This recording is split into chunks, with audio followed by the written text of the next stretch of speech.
আজকের এই আলোচনায় আমরা শুধু নীতিগত দিক নয়, বরং মানুষের বাস্তব জীবনের প্রেক্ষাপট থেকেও দেখার চেষ্টা করব কেন এত অপেক্ষা, কোথায় আটকে আছে পুরো প্রক্রিয়া, আর সামনে কি হতে চলেছে। প্রথমেই একটু পেছন ফিরে তাকানো যাক। কয়েক বছর আগে থেকেই সরকারি কর্মচারী মহলে একটা দাবি জোরালো হয়ে উঠছিল। দ্রব্যমূল্য বেড়েছে বহুগুণ, জীবনযাত্রার ব্যয় বেড়েছে, অথচ বেতন কাঠামো সেই তুলনায় হালনাগাদ হয়নি। এই দাবির প্রেক্ষিতে গঠন করা হয়েছিল একটি পে কমিশন, যাদের কাজ ছিল নতুন একটা কাঠামোর সুপারিশ তৈরি করা। কিন্তু ঠিক এই সময়টাতেই দেশের রাজনৈতিক দৃশ্যপট বদলে যায়। সরকার পরিবর্তন হয়, নতুন প্রশাসন দায়িত্ব নেয়। কমিশনের কাজ থেমে যায়নি ঠিকই, তবে বাস্তবায়নের পথে নতুন সরকার এখন মুখোমুখি হচ্ছে সম্পূর্ণ ভিন্ন কিছু বাস্তবতার। রফিক সাহেবের মতো কর্মচারীরা এই রাজনৈতিক পট পরিবর্তনের হিসাব বোঝেন না। তারা শুধু জানেন প্রতিশ্রুতি ছিল একটা নতুন বেতন কাঠামোর, আর সেই প্রতিশ্রুতি এখনও পুরোপুরি বাস্তবে রূপ নেয়নি। এখন প্রশ্ন হল, কেন এই বিলম্ব? উত্তর খুঁজতে গেলে প্রথমেই সামনে আসে অর্থনৈতিক বাস্তবতা।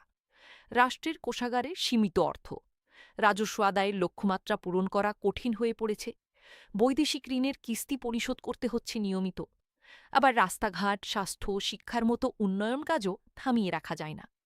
এই সব মিলিয়ে অর্থ মন্ত্রণালয়ের সামনে একটা কঠিন সমীকরণ দাঁড়িয়ে গেছে। হঠাৎ করে সব সরকারি কর্মচারীর বেতন একসঙ্গে অনেকখানি বাড়িয়ে দিলে এই সমীকরণ আরও জটিল হয়ে উঠতে পারে বলে অর্থ মন্ত্রণালয় সংশ্লিষ্টরা মনে করছেন। দ্বিতীয় কারণটা একটু কম আলোচিত, কিন্তু সমান গুরুত্বপূর্ণ। সেটা হলো প্রযুক্তিগত জটিলতা। বর্তমানে সরকারি কর্মচারীদের বেতন ও পেনশন সম্পূর্ণ ডিজিটাল ব্যবস্থার মাধ্যমে পরিচালিত হয়। প্রতি মাসে স্বয়ংক্রিয়ভাবে হিসাব হয়ে সরাসরি চলে যায় ব্যাংক হিসাবে। রফিক সাহেবও প্রতি মাসের প্রথম দিকে তার মোবাইলে এসএমএস পান বেতন জমা হওয়ার। এই ব্যবস্থা তৈরি হয়েছিল একটা স্থায়ী পূর্ণাঙ্গ কাঠামো ধরে নিয়ে। এখন সমস্যা হল, সরকার ঠিক করেছে নতুন বেতন কাঠামো একবারে না দিয়ে ধাপে ধাপে দেবে। প্রথম ধাপে শুধু মূল বেতন বাড়বে, বাকি ভাতাগুলো পরে যোগ হবে। এই ধরনের পরিবর্তন করতে গেলে পুরো সফটওয়্যারের কাঠামো বারবার বদলাতে হয়।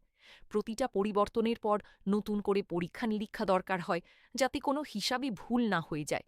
কারণ একটা ছোট্ট প্রযুক্তিগত ভুলও লক্ষ লক্ষ মানুষের বেতনে গরমিল ঘটাতে পারে।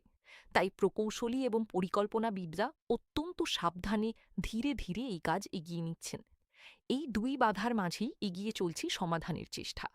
মন্ত্রিপরিষদ সচিবের নেতৃত্বে একটি উচ্চ পর্যায়ের কমিটি এখন কাজ করছে, যাতে একটা বাস্তবসম্মত রূপরেখা তৈরি করা যায়। তাদের প্রস্তাবিত পথ হল ধাপে ধাপে বাস্তবায়ন। প্রথম ধাপে মূল বেতন বৃদ্ধি, এরপর পরবর্তী ধাপগুলোতে ধীরে ধীরে যোগ হবে বাড়ি ভাড়া, চিকিৎসা, যাতায়াত সহ অন্যান্য ভাতা। রফিক সাহেবের জন্য একটা স্বস্তির খবর আছে এর মধ্যেও। নতুন বেতন কাঠামো যতই দেরিতে গেজেট আকারে প্রকাশিত হোক না কেন, তা কার্যকর ধরা হবে ১ জুলাই থেকেই। অর্থাৎ তিনি জুলাই মাস থেকে হিসাব করে বকেয়া সহ তার প্রাপ্য টাকা পাবেন। সময়ের হিসেবে তিনি আর্থিকভাবে পিছিয়ে থাকছেন না, এটা ঠিক। তবে প্রতিদিনের সংসার চালানোর যে চাপ এখন তিনি অনুভব করছেন, তার সমাধান আজই দরকার, আগামী মাসে নয়। আসুন এবার সংখ্যার ভাষায় বিষয়টা বুঝি। আসন্ন বাজেটে প্রথম ধাপ বাস্তবায়নের জন্য বরাদ্দ রাখা হয়েছে প্রায় ৪৪,০০০ কোটি টাকা। এই সংখ্যাটা যত বড়ই মনে হোক না কেন, এটা মনে রাখা দরকার, এটা শুধু প্রথম ধাপের জন্য। সম্পূর্ণ কাঠামো যখন সব ধাপ পেরিয়ে পূর্ণাঙ্গভাবে কার্যকর হবে, তখন খরচের অঙ্ক আরও অনেক গুণ বেড়ে যাবে। অর্থ উপদেষ্টা এই প্রসঙ্গে সংবাদ মাধ্যমকে জানিয়েছেন যে, সামষ্টিক অর্থনৈতিক পরিস্থিতি বিবেচনায় নিয়েই পর্যায়ক্রমে চূড়ান্ত সিদ্ধান্ত নেওয়া হবে। এই কথার মধ্যে একটা স্পষ্ট বার্তা আছে, সরকার এখানে কোনো ঝুঁকি নিতে রাজি নয়। অর্থনীতির একটা মৌলিক নিয়ম হল, বাজারে হঠাৎ করে অনেক বেশি টাকা ছেড়ে দিলে চাহিদা বেড়ে যায়, আর চাহিদা বাড়লে দাম বাড়ে। বর্তমানে মূল্যস্ফীতি এমনিতেই একটা বড় চ্যালেঞ্জ দেশের জন্য, তাই বাড়তি ঝুঁকি নেওয়ার সুযোগ কম। কিন্তু রফিক সাহেবের মতো মানুষদের কাছে এই যুক্তি সবসময় সান্ত্বনা দিতে পারে না। কর্মচারী সংগঠনগুলোর অবস্থান একেবারে ভিন্ন। তাদের বক্তব্য পরিষ্কার, আমরা বছরের পর বছর অপেক্ষা করেছি, এখন আরও কত অপেক্ষা করতে হবে। বিশেষ করে যারা নিম্ন ও মধ্যম গ্রেডের কর্মচারী, তাদের কাছে প্রতিটা মাসের দেরি মানেই সংসার চালানোর বাড়তি চাপ। শুধু মূল বেতন বাড়িয়ে আর ভাতাগুলো বছরের পর বছর পিছিয়ে দিলে বাস্তব আর্থিক স্বস্তি তাদের কাছে অনেক দেরিতে পৌঁছাবে। এটাই তাদের প্রধান আপত্তির জায়গা। এই দুই পক্ষের টানাপোড়েনের মাঝে দাঁড়িয়ে আছে সেই কমিটি, যাদের কাজ এখন একটা মধ্যবর্তী পথ খুঁজে বের করা। একদিকে অর্থনীতির স্থিতিশীলতা, অন্যদিকে রফিক সাহেবের মতো লক্ষ লক্ষ মানুষের জীবনযাত্রার মানোন্নয়নের প্রত্যাশা। এই দুয়ের মধ্যে ভারসাম্য রক্ষা করাটাই এখন সবচেয়ে বড় চ্যালেঞ্জ। একটু ভিন্ন কোণ থেকে দেখা যাক এবার। রফিক সাহেবের মেয়ে সদ্য বিশ্ববিদ্যালয় থেকে পাশ করেছে। সেও ভাবছে সরকারি চাকরির পরীক্ষায় বসবে কিনা।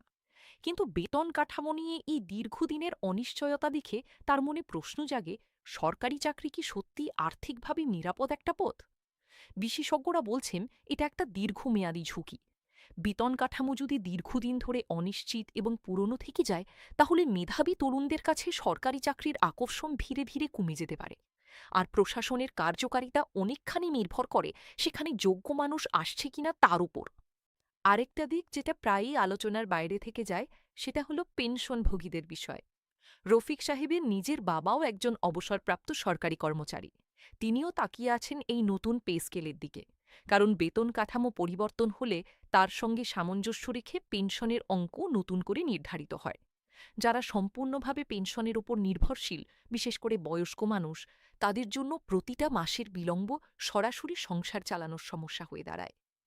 এবার একটু দেখা যাক প্রশাসনিকভাবে গ্যাজেট প্রকাশের প্রক্রিয়াটা আসলে কেমন। পে কমিশনের চূড়ান্ত সুপারিশ জমা পড়ার পর প্রথমে তা অর্থ মন্ত্রণালয়ে পর্যালোচিত হয়। এরপর যায় মন্ত্রিপরিষদ বিভাগে। সেখান থেকে অনুমোদনের জন্য যায় উপদেষ্টা পরিষদ বা মন্ত্রিসভায়। অনুমোদন পাওয়ার পর আইনি যাচাই বাছাই শেষে সরকারি মুদ্রণালয়ের মাধ্যমে গ্যাজেট আকারে প্রকাশিত হয়। প্রতিটা ধাপেই সময় লাগে স্বাভাবিকভাবেই।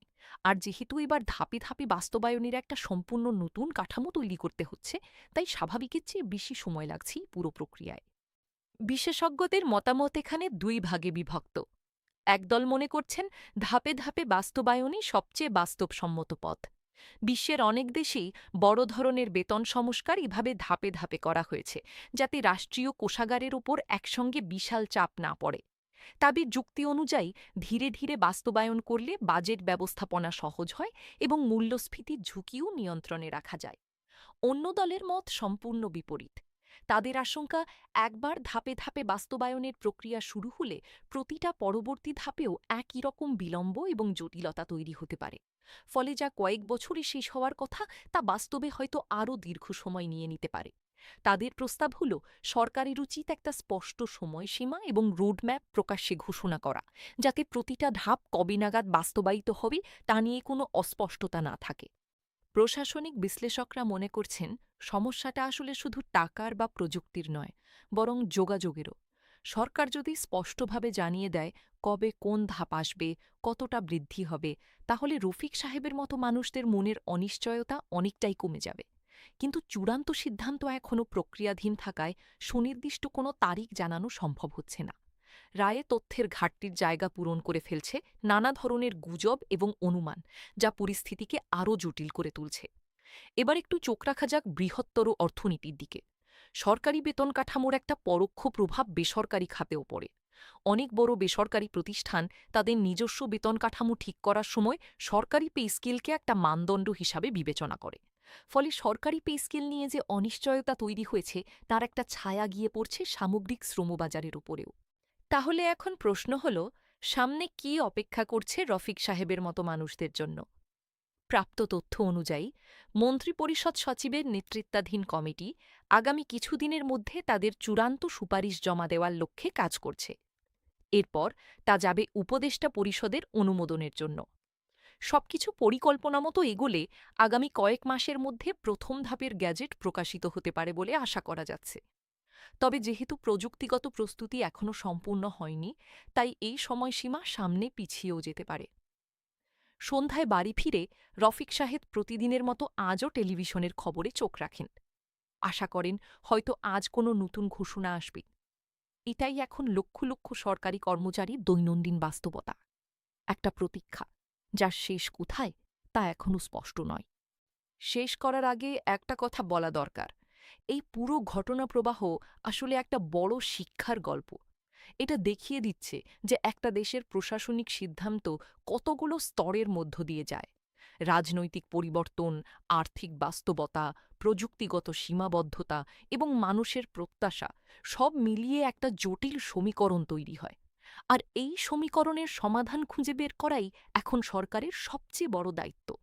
রফিক সাহেব আর তার মতো লক্ষ লক্ষ পরিবার এখন অপেক্ষায় আছেন একটা স্পষ্ট উত্তরের জন্য। কবে আসবে সেই গ্যাজেট? কতটা বৃদ্ধি পাবে তাদের বেতন? কিভাবে বাস্তবায়িত হবে পুরো প্রক্রিয়া? এসব প্রশ্নের উত্তর সময়ই বলে দেবে। তবে এতটুকু নিশ্চিত যে দেশের অর্থনৈতিক স্থিতিশীলতা এবং কর্মচারীদের ন্যায্য প্রাপ্তি, এই দুইয়ের মধ্যে সঠিক ভারসাম্য খুঁজে বের করতে পারলেই তবেই এই দীর্ঘ অপেক্ষার একটা সন্তোষজনক পরিসমাপ্তি ঘটবে।